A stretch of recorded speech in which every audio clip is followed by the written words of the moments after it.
ಮಾಡಿದ್ರು ಅನ್ನೋದು ಸಹ ತಿಳಿದು ಬರ್ತದೆ. ಅಂತಹ ಒಂದು ಸಿರಿಭೂಲೆಯ ಗ್ರಂಥ ನಮ್ಮ ಮನೆಯಲ್ಲಿ, ತವರು ಮನೆಯಲ್ಲಿ ಇತ್ತು ಅನ್ನೋದು ನಮಗೆಲ್ಲ ಹೆಮ್ಮೆಯ ವಿಷಯ.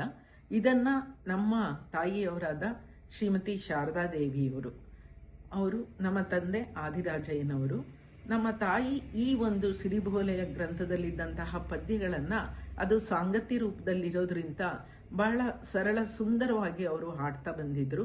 ಅದನ್ನ ಗಮನಿಸಿ ನನ್ನ ಮಗ ಡಾಕ್ಟರ್ ಕೇವಲ್ ಜೈನ್ ನಮ್ಮ ತಾಯಿಯವರಿಂದ ಸ್ಟುಡಿಯೋಗೆ ಕರೆದುಕೊಂಡು ಹೋಗಿ ಇದರ ಒಂದು ಸಿಡಿಯನ್ನ ಧ್ವನಿ ಮುದ್ರಿಕೆಗಳನ್ನು ಮಾಡಿಸಿ ಅವನು ಬೆಂಗಳೂರಿನ ಸಾಹಿತ್ಯ ಪರಿಷತ್ನಲ್ಲಿ ಭುವನಕೀರ್ತಿ ಸ್ವಾಮೀಜಿಯವರ ಪಾವನ ಸಾನ್ನಿಧ್ಯದಲ್ಲಿ ಈ ಒಂದು ಧ್ವನಿ ಮುದ್ರಿಕೆಯ ಬಿಡುಗಡೆಯ ಕಾರ್ಯಕ್ರಮವನ್ನು ಸಹ ನಾವು ಮಾಡಿದ್ದೆವು.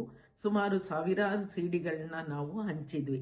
ಆದರೆ ಜನಗಳಿಗೆ ಅದ್ರ ಬಗ್ಗೆ ಅಷ್ಟೊಂದು ತಿಳುವಳಿಕೆ ಇಲ್ಲ, ಈ ಸಿರಿಭೂವಲಯ ಬಗ್ಗೆ. ಆದರೂ ನಮ್ಮ ತಾಯಿ ನಮಗೆಲ್ಲ ಅದನ್ನ ಆಡುವಂಥ ಕ್ರಮವನ್ನ ಹೇಳ್ಕೊಟ್ಟಿದ್ರು. ನನ್ನ ತಂಗಿ ರೂಪಾ ನಾಗರಾಜ್ ಅಂತ, ಅವಳ ಮಗಳು ಸಹ 5 ವರ್ಷದವಳು ಇದ್ದಾಗಿಂದಲೂ ಈ ಒಂದು ಸಿರಿಭೂವಲಯದ ಪದ್ಯಗಳನ್ನ ಹಾಡೋದನ್ನ ಅವಳು ಕಲಿಸಿದ್ರು. ಅವಳು ಈಗಲೂ ಸಹ ಆ ಪದ್ಯಗಳನ್ನ ಹಾಡ್ಕೊಂತ ಬಂದಿದ್ದಾಳೆ.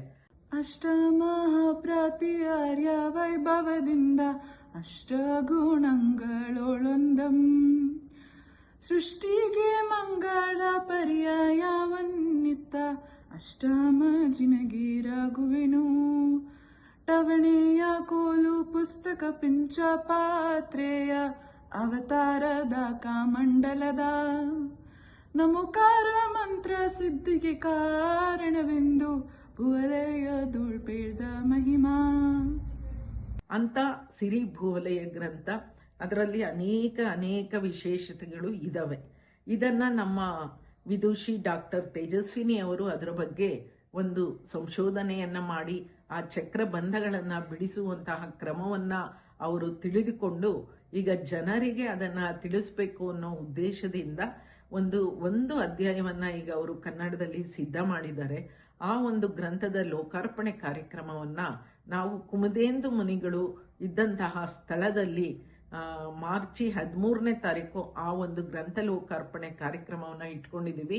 ದಯವಿಟ್ಟು ಯಾರೆಲ್ಲರಿಗೆ ಇದರಲ್ಲ ಆಸಕ್ತಿ ಇದೆ ಇಲ್ಲ ಎಲ್ಲ ಈ ಒಂದು ಕಾರ್ಯಕ್ರಮದಲ್ಲಿ ಭಾಗವಹಿಸಬೇಕು. ಮತ್ತೆ ಆ ನಂತರ 14 ಮತ್ತು 15 ಮಾರ್ಚ್ 2026ರಂದು ನಾವು ಬೆಂಗಳೂರಿನಲ್ಲೂ ಸಹ ಒಂದು ಕಾರ್ಯಾಗಾರದ ಏರ್ಪಾಟನ್ನ ಮಾಡ್ತಾ ಇದ್ದಾರೆ ತೇಜಸ್ವಿನಿಯವರು. ಎಲ್ಲ ಈ ಕಾರ್ಯಕ್ರಮಕ್ಕೆ ಬನ್ನಿ. ನೀವು ಎಲ್ಲರೂ ಈ ಸಿರಿಭೂವಲಯ ಗ್ರಂಥದ ಬಗ್ಗೆ ತಿಳಿಯೋಣ. ಜೈ ಜಿನೇಂದ್ರಗಳು.